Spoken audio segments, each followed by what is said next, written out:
اليوم الاثنين 22 أغسطس 2022.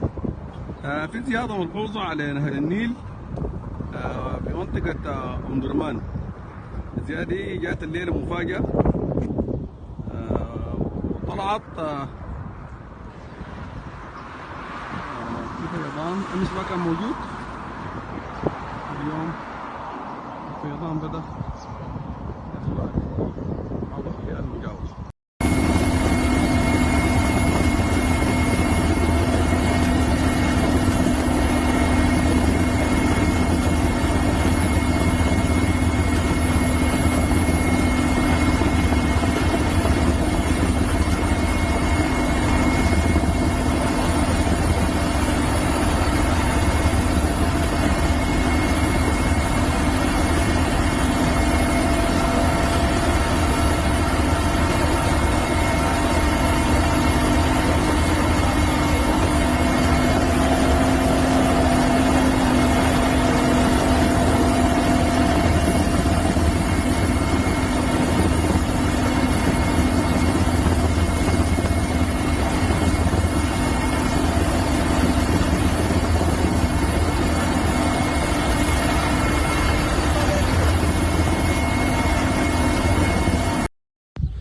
سبحان الله، يقول لك هني 5 أسر صح؟ اي والله 5 اسر والله، وعنده واحده بتغسل وعندها فشل كلوي.